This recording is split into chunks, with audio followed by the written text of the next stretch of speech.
بسم اللہ والحمد للہ والصلاة والسلام علی رسول اللہ۔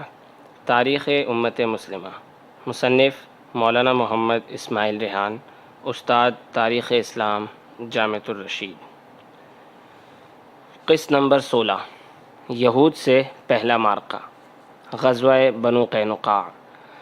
بدر میں مسلمانوں کی فتح نے جب قریش کو مضطرب کر رکھا تھا، وہیں مدینہ کے یہودی بھی جو رسول اللہ صلی اللہ علیہ وسلم سے اتحاد کا معاہدہ کر چکے تھے، اسلام کی بڑھتی ہوئی قوت سے تشویش میں مبتلا ہو گئے۔ خاص کر بنو قینقاع کے یہودیوں نے، جو سونار اور صنعت کار ہونے کی وجہ سے بڑے دولت مند تھے، غزوہ بدر کے بعد حضور صلی اللہ علیہ وسلم سے عہد شکنی کرتے ہوئے قریش مکہ سے ساز باز کرنے اور ان کا اتحادی بننے میں بھی کوئی باک محسوس نہ کیا۔ حضور اکرم صلی اللہ علیہ وسلم کو ان کی غداری کا پتہ چلا تو خود ان کے محلے میں تشریف لے گئے، جو مدینہ کے محلوں میں سے ملا ہوا تھا۔ حضور صلی اللہ علیہ وسلم نے انہیں جمع کر کے اسلام کے خلاف گٹھ جوڑ سے باز رہنے کی تلقین کی اور اسلام قبول کرنے کی دعوت بھی دی، جس کا انہوں نے یہ اہانت آمیز جواب دیا: آپ کا واسطہ مکہ کی اناڑی فوج سے پڑا ہے، ہم سے نہیں۔ ان کا یہ رویہ اعلان جنگ کے مترادف تھا، تاہم رسول اللہ صلی اللہ علیہ وسلم نے صبر و تحمل کا مظاہرہ کیا۔ چند دنوں بعد بنو قینقاع کے یہودیوں نے اپنے صرافہ بازار میں زیور بنانے کے لیے آنے والی ایک مسلمان خاتون کو بے لباس کرنے کی کوشش کی۔ کسی مسلمان نے یہ منظر دیکھ لیا اور ایک بدماش یہودی کو موقع پر قتل کر دیا۔ باقی یہودی قلعہ بند ہو گئے۔ اس گھناؤنی حرکت کے بعد یہودی کسی رعایت کے مستحق نہیں تھے۔ حضور صلی اللہ علیہ وسلم نے یہ خبر سنتے ہی فوج مرتب کی اور ان کے قلعوں کا محاصرہ کر لیا۔ یہ 14 شوال سن 2 ہجری کا واقعہ ہے۔ یہ اسلامی تاریخ کی پہلی جنگ تھی جس میں قلعہ بند دشمنوں کا سامنا کیا گیا تھا۔ 15 دن تک محصور رہنے کے بعد بنو قینقاع نے ہار مان لی۔ انہیں سزا کے طور پر جلا وطن کر دیا گیا۔ یہ لوگ مدینہ سے نکل کر شام کے سرحدی علاقے ازرعات میں جا بسے۔ غزوہ سویق۔ مسلمانوں اور یہودیوں میں کشمکش کا آغاز ہوتا دیکھ کر قریش یہود کو ساتھ ملانے کا سوچنے لگے۔ پہلے انہوں نے مدینہ میں بسنے والے یہودیوں سے خفیہ طور پر حلیفانہ تعلق استوار کرنے کا فیصلہ کیا۔ یہ کام بنو امیہ کے رئیس ابو سفیان بن حرب کے سپرد ہوا۔ ابو جہل، ابو لہب اور عتبہ جیسے رئیسوں کی ہلاکت کے بعد ابو سفیان کو قریش کا قابل ترین فرد مانا جاتا تھا۔ ابو سفیان نے 200 افراد کے ساتھ مدینہ کا رخ کیا اور یہود بنو نذیر کے قلعوں میں قیام کیا۔ یہاں کے رئیس سلام بن مشکم سے اتحاد و تعاون کے عہد و پیمان ہوئے۔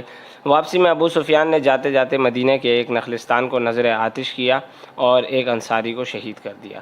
نبی اکرم صلی اللہ علیہ وسلم نے خبر ملتے ہی تعاقب کیا، مگر مکہ والے فرار ہو گئے۔ بھاگتے ہوئے وہ اپنا ستوؤں کا توشہ پھینک گئے۔ ستو کو عرب میں سویق کہتے ہیں، لہٰذا یہ مہم غزوہ سویق کہلائی۔ خصوصی خفیہ کارروائی، کعب بن اشرف یہودی کا قتل۔ قریش کے مسلح افراد کو اپنے ہاں جگہ دینے اور انہیں مدینہ میں کارروائی کرنے کا موقع فراہم کر کے بنو نذیر بھی اہل مدینہ سے معاہدے کی پاسداری کو مشکوک کر چکے تھے۔ بنو نذیر کا ایک رئیس کعب بن اشرف اسلام دشمنی میں زیادہ سرگرم تھا۔ وہ شاعر بھی تھا اور اپنے اشعار سے مجمع میں آگ لگا دیتا تھا۔ اب وہ اپنے اشعار میں مسلم خواتین کو ہوسناک تخیل کا نشانہ بنانے لگا۔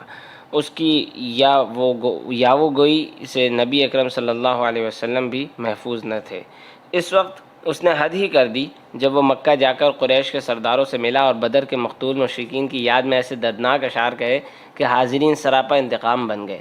میثاق مدینہ کے خلاف یہ سرگرمیاں اسلامی حکومت سے کھلی بغاوت اور بہرحال قابل سزا تھیں۔ حضور صلی اللہ علیہ وسلم فی الحال بنو نذیر سے جنگ چھیڑنا نہیں چاہتے تھے، مگر حد سے زیادہ فتنہ پھیلانے والوں کو مزید شر انگیزی کا موقع دینے بھی مناسب نہیں تھا۔ اسی لیے آپ نے ایک دن فرمایا: کون ہے جو کعب بن اشرف کو ٹھکانے لگائے؟ محمد بن مسلمہ رضی اللہ عنہ نے اس کام کا ذمہ لیا اور ساتھ ہی کعب بن اشرف سے کچھ باتیں کرنے کی اجازت مانگی، جو آپ صلی اللہ علیہ وسلم نے عطا فرما دی۔ محمد بن مسلمہ رضی اللہ عنہ قرض لینے کے بہانے کعب بن اشرف کے قلعے میں پہنچے اور ملاقات کے دوران ایسی باتیں کہیں جس سے ظاہر ہوتا تھا کہ اسلام کے لیے صدقہ خیرات دے کر وہ مالی بوجھ تلے دب گئے ہیں۔ کعب نے کہا: اللہ کی قسم، یہ پیغمبر تو ابھی تمہیں مزید تنگ کرے گا۔ جب قرض کی بات آئی تو کعب نے بدلے میں گروی رکھنے کے لیے عورتوں یا بچوں کا مطالبہ کیا۔ محمد بن مسلمہ نے کہا: عورتوں کو تم جیسے عرب کے حسین ترین شخص کے پاس کیسے چھوڑا جا سکتا ہے؟ بچوں کو یرغمال رکھوایا تو انہیں قرض کے بدلے گروی رہنے والا کا طعنہ ملتا رہے گا، ہاں ہم اپنا اسلحہ تمہارے پاس رکھوا سکتے ہیں۔ کعب بن اشرف اس پر راضی ہو گیا۔ محمد بن مسلمہ رضی اللہ عنہ رات کو 2-3 ساتھیوں سمیت اسلحہ اٹھائے اس کے قلعے میں پہنچ گئے۔ محمد بن مسلمہ رضی اللہ عنہ ساتھیوں کو سمجھا چکے تھے کہ جب میں اشارہ کروں تو اس پر ٹوٹ پڑنا۔ آخر کعب سے ملاقات ہوئی، اس وقت اس نے بہترین خوشبو لگائی ہوئی تھی۔ محمد بن مسلمہ رضی اللہ عنہ کہنے لگے، ایسی خوشبو میں نے کبھی نہیں سونگھی۔ وہ شیخی میں آ کر کہنے لگا، ہاں میرے پاس عرب کی سب سے زیادہ خوشبودار اور حسین ترین عورت ہے۔ محمد بن مسلمہ رضی اللہ عنہ نے کہا، کیا مجھے اجازت ہے کہ تمہارے سر کی خوشبو سونگھوں؟ کعب نے ہاں کہہ کر جوں ہی سر آگے کیا، محمد بن مسلمہ رضی اللہ عنہ نے اسے دبوچ لیا اور ساتھیوں کو کہا، اسے نمٹا دو۔ یوں اسلام کے اس دشمن کا کام تمام ہوا۔ یہ واقعہ 14 ربیع الاول سن 3 ہجری کا ہے۔ ام کلثوم رضی اللہ عنہ کا نکاح۔ حضور صلی اللہ علیہ وسلم کی ایک بیٹی ام کلثوم اب تک کنواری تھی۔ ادھر رسول اللہ صلی اللہ علیہ وسلم کی بیٹی رقیہ رضی اللہ عنہ کی وفات کے بعد عثمان غنی رضی اللہ عنہ تنہا ہو گئے تھے۔ حضور صلی اللہ علیہ وسلم نے ام کلثوم کے نکاح کے لیے مناسب رشتے پر غور کیا تو اب بھی عثمان غنی سے بہتر کوئی نہیں تھا، چنانچہ جمادی الاخرہ 3 ہجری میں بیٹی کی انہی سے شادی کر دی گئی۔ عراق کی شعراء پر قریش سے مزاحمت۔ سریہ ذی قردہ، جمادی الاخرہ 3 ہجری۔ قریش ایک طرف تو بدر کا انتقام لینے کے لیے جنگ کی تیاریاں کر رہے تھے، دوسری طرف اس سال انہوں نے موسم گرما کا تجارتی قافلہ شام کی بجائے عراق بھیجنے کا فیصلہ کیا، کیونکہ مدینہ کے آس پاس سے گزرنا اب ان کے لیے بہت خطرناک ہو چکا تھا۔ صفوان بن امیہ اور ابو سفیان کی قیادت میں قافلہ مکہ سے عراق کی طرف روانہ ہوا، جس کے سامان میں چاندی کا بڑا ذخیرہ شامل تھا، مگر راستے میں نجد کی سنگلاخ زمین سے گزرتے ہوئے قردہ کے مقام پر انہیں حضور صلی اللہ علیہ وسلم کے بھیجے ہوئے مسلح مجاہدین سے پالا پڑ گیا جو زید بن حارثہ کی کمان میں تھا۔ مکہ والوں کو سب کچھ چھوڑ چھاڑ کر واپس بھاگنا پڑا۔ ان کا مال و اسباب جو مسلمانوں کے ہاتھ آیا 1,00,000 درہم کا تھا۔ غزوہ احد، شوال 3 ہجری۔ قریش کے لیے مدینہ پر چڑھائی کے کئی محرکات جمع ہو چکے تھے۔ تجارتی راستوں کی بندش تبھی کھولی جا سکتی تھی جب مسلمانوں کو نہتہ کیا جاتا۔ بدر کے مقتولین کا انتقام بھی مدینہ پر حملہ کر کے ہی لیا جا سکتا تھا۔ عرب میں اپنی سابقہ آن بان بحال کرنے کا بھی ان کے خیال میں اور کوئی طریقہ نہیں تھا، لہٰذا ایک فیصلہ کن جنگ ناگزیر ہو چکی تھی۔ قریش نے اپنا سارا تجارتی نفع خرچ کر کے ایک زبردست لشکر تیار کیا جس میں ان کے حلیف قبیلے اور احابیش کے جنگجو بھی شامل تھے۔ 3,000 کے اس لشکر میں 200 گھڑ سوار اور 700 زرہ پوش سپاہی تھے۔ 15 مرثیہ خواں عورتیں بھی تھیں جو بدر کے مقتولین کے نوحہ پڑھ پڑھ کر فوج کو جوش دلاتی تھیں۔ اس لشکر کے پا برکاب ہوتے ہی حضور صلی اللہ علیہ وسلم کے چچا حضرت عباس نے بنو غفار کے ایک تیز رفتار سوار کو اطلاعی رقعہ دے کر مدینہ بھیج دیا۔ چنانچہ لشکر کے پہنچنے سے کئی دن قبل رسول اللہ صلی اللہ علیہ وسلم کو یلغار کی اطلاع مل گئی۔ چونکہ مدینہ کے جنوب میں لاوے کی کثرت سے جہاں لڑنا دشوار ہے، لہذا لشکر قریش مدینہ کے گرد چکر کاٹ کر شمال میں پہنچ گیا اور یہاں کوہ احد کے مغرب میں زغابہ میں خیمہ زن ہوا۔ یہ شوال سن 3 ہجری کے پہلے عشرے کا واقعہ ہے۔ قریش جنگ بدر کا پورا بدلہ لینا چاہتے تھے۔ فتح کے بعد وہ اسی سمت سے مدینہ میں گھس سکتے تھے، کیونکہ باقی 2 اطراف سے مدینہ جھلسی ہوئی پہاڑیوں اور ایک جانب سے باغات کی دیواروں پر گھرا ہوا تھا۔ ادھر نبی اکرم صلی اللہ علیہ وسلم مدینہ منورہ میں صحابہ سے جنگ کے بارے میں مشورہ کر رہے تھے۔ چونکہ اتنی بڑی فوج سے دو بدو مقابلے میں خاصے جانی نقصان کا اندیشہ تھا، اس لیے رسول اللہ صلی اللہ علیہ وسلم کی رائے یہ تھی کہ شہر میں رہ کر محصورانہ جنگ کی جائے۔ عبداللہ بن ابی بزدلی کی وجہ سے آمنے سامنے کی جنگ سے گھبرا رہا تھا۔ اس نے ہاں میں ہاں ملائی، مگر نوجوان شمشیر زنی کے جوہر دکھانے کے لیے بے چین تھے۔ انہوں نے بالکل باہر نکل کر لڑنے پر اصرار کیا۔ ان میں سے بہت سو کو جنگ بدر میں شرکت نہ کر سکنے کا رنج تھا اور شہادت کی امنگ ان کے دلوں میں مچل رہی تھی۔ ان کا جوش و خروش دیکھ کر نبی اکرم صلی اللہ علیہ وسلم خاموشی سے گھر تشریف لے گئے اور پھر زرہ پہن کر ہتھیار باندھے مجمع میں تشریف لائے۔ یہ کھلے میدان میں جا کر لڑنے کا عملی اشارہ تھا۔ صحابہ اب فکر مند ہوئے اور انہوں نے اپنی رائے سے دستبردار ہوتے ہوئے عرض کیا، آپ پسند فرمائیں تو اندر ہی رہ کر لڑائی کی جائے۔ مگر آپ صلی اللہ علیہ وسلم نے فرمایا، جب نبی ہتھیار پہن لے تو اسے زیب نہیں دیتا کہ لڑے بغیر انہیں اتار دے۔ یہ اس بات کی طرف اشارہ تھا کہ جب ایک حکمت عملی طے ہو جائے تو اس میں بار بار رد و بدل کرنا مناسب نہیں ہوتا۔ کوہ احد کی سمت پیش قدمی اور منافقوں کی اسلام دشمنی۔ نبی اکرم صلی اللہ علیہ وسلم نے جمعہ کی نماز پڑھا کر لشکر مرتب کیا اور سہ پہر کی وقت شہر کے اندرونی محلوں میں اور کوچوں سے گزرتے ہوئے شمالی سمت کو روانہ ہوئے جدھر قریش پڑاؤ ڈالے ہوئے تھے۔ یہ ضروری تھا کہ انہیں چوکنا کیے بغیر مناسب مقام تک پہنچا جاتا، اس لیے رسول اللہ صلی اللہ علیہ وسلم کسی نئے راستے سے نکلنا چاہتے تھے۔ شہر کے کنارے بنو حارثہ کے محلے میں پہنچ کر آپ نے فرمایا، کوئی ہے جو ہمیں ایسے راستے سے دشمن کے قریب پہنچا دے کہ ہمیں ان کے سامنے سے نہیں گزرنا پڑے۔ اس محلے کے ایک صحابی ابو خیثمہ رضی اللہ عنہ نے عرض کیا، اللہ کے رسول، میں اس خدمت کے لیے حاضر ہوں۔ وہ اسلامی فوج کو باغات کے اندرونی راستوں سے گزار کر آبادی سے باہر لے گئے۔ منافقوں نے اس موقع پر اپنی اسلام دشمنی کا پورا مظاہرہ کیا۔ لشکر کو ایک منافق مربع بن قنیطی کے باغ سے گزرنا پڑا تو اس نے واویلا شروع کر دیا کہ میں اپنے باغ سے گزرنے کی اجازت نہیں دے سکتا۔ تاہم موقع ایسا نازک تھا کہ کسی کی ہیلہ بازی کو خاطر میں لا کر ریاست کے دفاع کو خطرے میں نہیں ڈالا جا سکتا، تو چنانچہ مسلمان اس کا احتجاج نظر انداز کر کے وہیں سے گزرے۔ اس نازک ترین وقت میں عبداللہ بن ابی منافق نے جنگ میں شرکت کرنے سے انکار کر دیا۔ اس نے بہانہ یہ بنایا کہ اس کی رائے شہر میں محصورانہ جنگ کی تھی، اس پر عمل کیوں نہیں کیا گیا۔ جب وہ یہ کہہ کر واپس ہوا، ہم کیوں بے فائدہ اپنی جانیں گنوائیں، تو کم و بیش 300 افراد اس کے ساتھ ہی لوٹ گئے۔ یہ اس حقیقت کا کھلا ثبوت تھا کہ مدینہ میں منافقوں کی تعداد سینکڑوں میں تھی جو اسلام کی جڑیں کاٹنے پر تلے تھے۔ صورتحال ایسی تھی کہ ان غداروں کو روکنے کی کوشش کرنا ایک نئی جنگ مول لینے کے مترادف تھا۔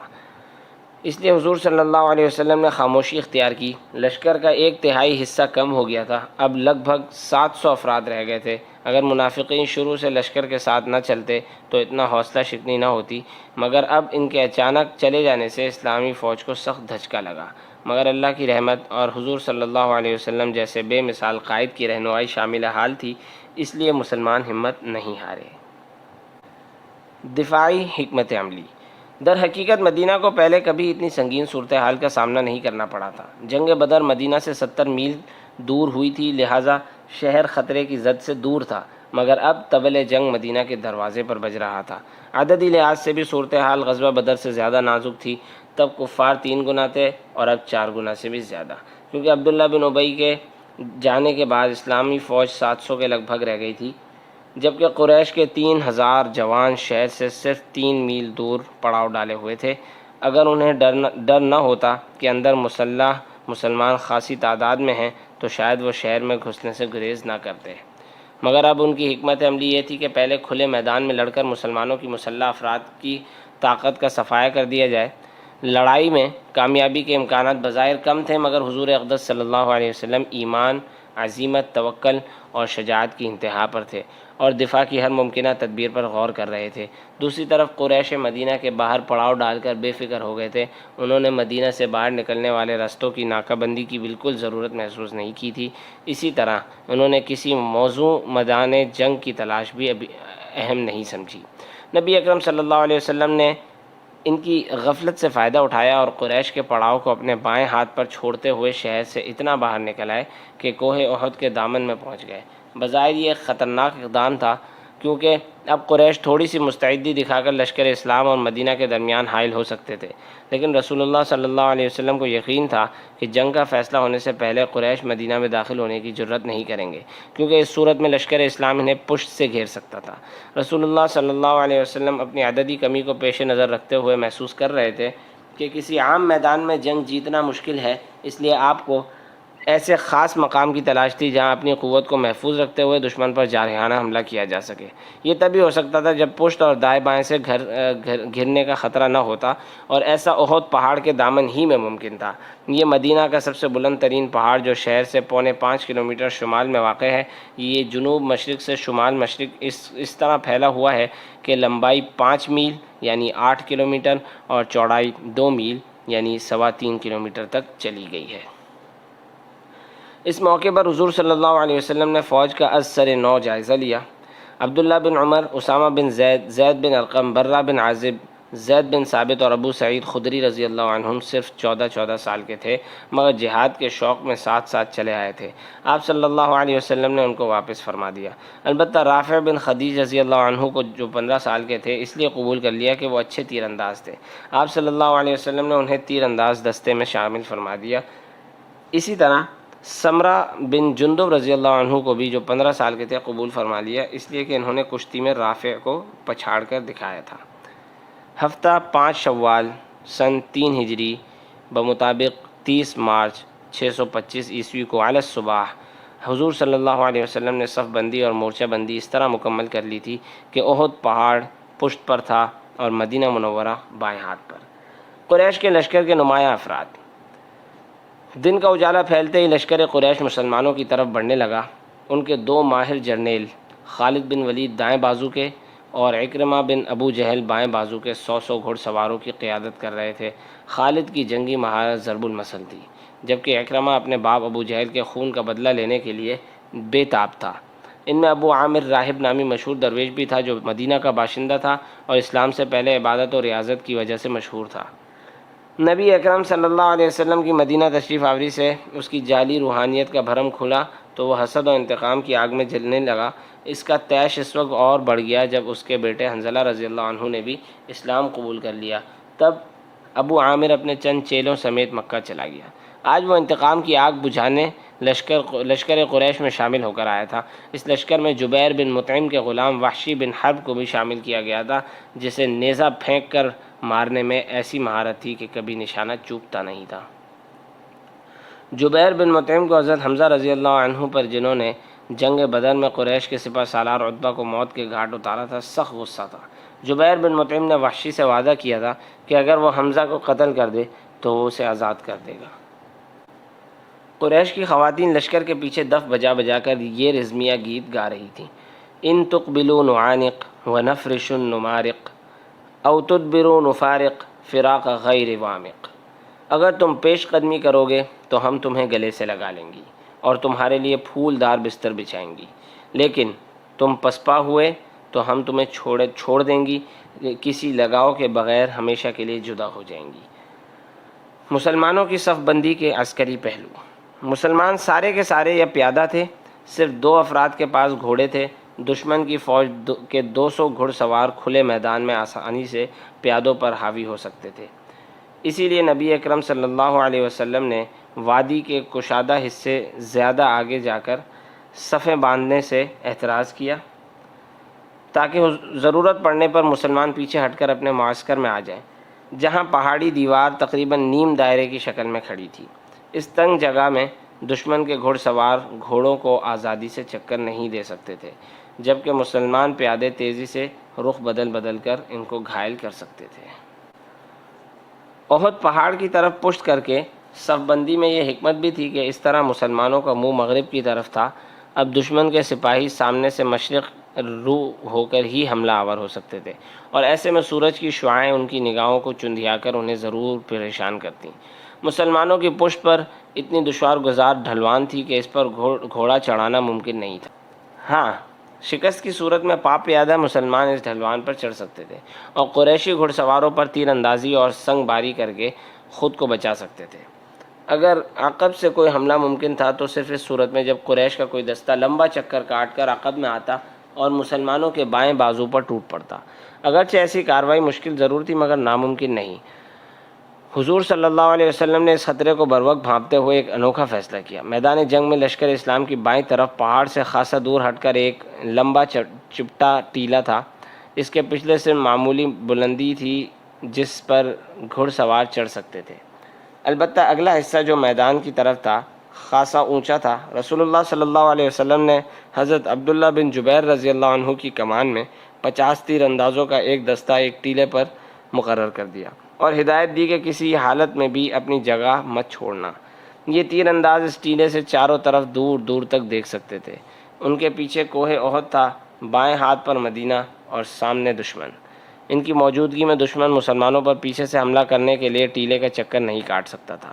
اگر وہ مدینہ میں گھسنے کی کوشش کرتا تو تیر انداز عقب سے انہیں نشانہ بناتے اور نبی اکرم صلی اللہ علیہ وسلم کو فوراً خبر دے کر ان کا تعاقب کرواتے۔ اگر قریشی گھوم کر مسلمانوں کے عقب میں آتے تب بھی تیر اندازوں سے بھیڑے بغیر آگے جانا ممکن نہیں تھا۔ جنگ شروع ہونے سے پہلے قریش کے سپہ سالار ابو سفیان نے آخری تنبیہ کے طور پر انصار کو پیغام بھیجا: تم ہمارے چچا زاد کا ساتھ دینا چھوڑ دو ہم واپس چلے جائیں گے، ہمیں تم سے لڑنے کی کوئی ضرورت نہیں۔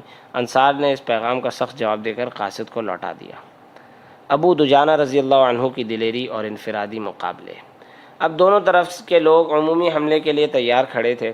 نبی اکرم صلی اللہ علیہ وسلم نے ضروری سمجھا کہ طاقتور دشمن پر ابتدا میں نفسیاتی دباؤ ڈالا جائے۔ ایسا بہادری اور سرفروشی کے بغیر معمولی مظاہرے ہی سے ممکن تھا۔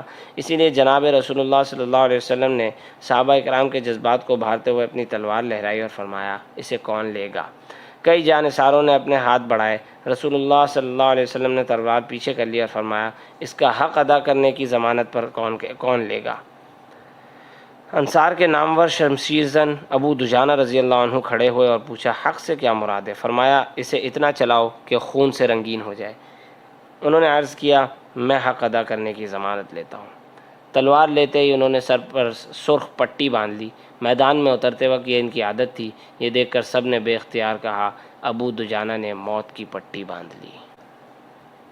ابو دجانہ رضی اللہ عنہ تلوار سونت کر دونوں صفوں کے درمیان اکڑتے ہوئے گھوم رہے تھے۔ حضور صلی اللہ علیہ وسلم نے دیکھ کر فرمایا، اللہ کو یہ چال صرف ایسے موقع پر پسند ہے۔ اس کے بعد دونوں طرف سے انفرادی مقابلے ہوئے۔ مشرکین کا نامور پہلوان طلحہ بن ابی طلحہ اونٹ پر سوار نکلا۔ ادھر سے زبیر بن عوام رضی اللہ عنہ پیدل نمودار ہوئے اور اچھل کر اس کے اونٹ پر چڑھ گئے اور ساتھ ہی اسے دھکیل کر زمین پر گرا دیا اور تلوار سے ذبح کر ڈالا۔ پھر مقتول کا بھائی ابو سعد آیا اور سعد بن ابی وقاص کے ہاتھوں مارا گیا۔ یہ دیکھ کر مقتول کے دو بھتیجے مصافع اور جلاس میدان میں نکلے۔ ادھر سے عاصم بن ثابت رضی اللہ عنہ کمان سنبھال کر کھڑے ہوئے اور دونوں کو تیروں کا نشانہ بنا دیا۔ عام حملہ اور مسلمانوں کی برتری۔ اب دونوں طرف سے نعرے بلند ہوئے اور دونوں لشکر باہم ٹکرا گئے۔ ابو دجانہ رضی اللہ عنہ نے حضور صلی اللہ علیہ وسلم کی شمشیر اس طرح چلائی کہ پرے کے پرے صاف کر دیے اور دشمن کی صفیں الٹتے ہوئے ان کی عورتوں تک جا پہنچے، یہاں تک کہ ہند بنت عتبہ ان کی شمشیر کی زد میں آ گئیں۔ انہوں نے عورت ہونے کا لحاظ کرتے ہوئے چھوڑ دیا۔ مہاجرین و انصار نے ایک دوسرے سے بڑھ چڑھ کر شمشیر زنی کے جوہر دکھائے۔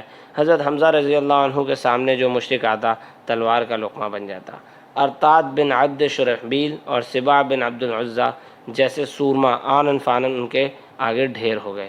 ادھر حضرت علی رضی اللہ عنہ کے وار سے مشرکین کا علم بردار طلحہ بن عثمان زخمی ہو کر پرچم سمیت گر پڑا۔ قریش کے گھڑ سوار اور پیادے مسلمانوں کی ایمانی طاقت اور جوش و جذبے کے سامنے نہ ٹھہر سکے اور میدان چھوڑ کر بھاگ نکلے۔ مسلمان تعاقب کرتے ہوئے ان کی خیمہ گاہ تک پہنچ گئے اور مال غنیمت جمع کرنے لگے۔ مشرکین کی عورتیں پائچے چڑھائے وہاں سے بھاگ رہی تھیں۔ ٹیلے پر تعینات تیر اندازوں نے یہ منظر دیکھا تو وہ یہی سمجھے کہ جنگ کا فیصلہ ہو گیا ہے، اس لیے وہ بھی مال غنیمت لینے نیچے اترنے لگے۔ ان کے امیر عبداللہ بن جبیر رضی اللہ عنہ نے انہیں روکنے کی کوشش کی اور یاد دلایا کہ نبی اکرم صلی اللہ علیہ وسلم نے ہر حال میں یہاں پہرا دینے کی تاکید فرمائی ہے، مگر جانے والے یہ سوچ کر نہ رکے کہ یہ حکم جنگ کی حالت میں تھا اور اب جنگ ختم ہو چکی۔ پانسا پلٹ گیا۔ اس طرح ٹیلے پر فقط 14-15 افراد باقی رہ گئے۔ مشرکین کے گھڑ سوار دستے کے سالار خالد بن ولید نے پسپائی کی حالت میں بھی ٹیلے کو خالی ہوتا دیکھ لیا اور اس کمزوری سے فائدہ اٹھانے میں دیر نہ لگائی۔ جلدی خالد کا گھڑ سوار دستہ ٹیلے کا چکر کاٹتے ہوئے مسلمانوں کے عقب میں آن پہنچا۔ ٹیلے پر رہ جانے والے باقی ماندہ پہرے دار انہیں روکنے میں کامیاب نہیں ہو سکے اور لڑتے لڑتے شہید ہو گئے۔ اب خالد بن ولید نے مال غنیمت جمع کرتے ہوئے بے خبر مسلمانوں پر دھاوا بول دیا اور بہت سو کو شہید کر دیا۔ ادھر سے بھاگتے ہوئے مشرکین بھی پلٹ آئے اور مسلمان دونوں طرف سے سخت نرغے کی کیفیت میں آنے لگے۔ وحشی نے موقع پا کر حضرت حمزہ رضی اللہ عنہ پر بھالا پھینکا جو ان کی ناف کے پار ہو گیا۔ ادھر لشکر اسلام کے پرچم بردار مصعب بن عمیر رضی اللہ عنہ بھی شہید ہو گئے۔ پرچم کے زمین بوس ہو جانے سے مسلمانوں کی شیرازہ بندی مزید مشکل ہو گئی۔ ساتھ ہی یہ افواہ پھیل گئی کہ نبی اکرم صلی اللہ علیہ وسلم شہید ہو گئے۔ یہ سن کر مسلمانوں پر بجلی گر پڑی۔ رنج و اضطراب، بدنظمی اور افراتفری کی اس کیفیت میں درجنوں مسلمان شہید ہو گئے اور بہت سے ادھر ادھر نکل گئے۔